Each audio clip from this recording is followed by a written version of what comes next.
ஏற்ற காலத்தில் தேவன் நம்மை உயர்த்தும்படிக்கு அவருடைய பலத்த கைக்குள் அடங்கியிருக்கிறோம்.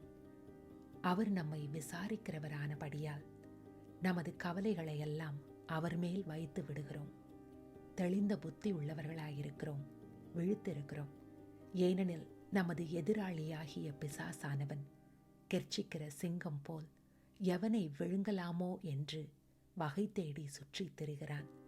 விசுவாசத்தில் உறுதியாயிருந்து அவனுக்கு எதிர்த்து நிற்கிறோம்.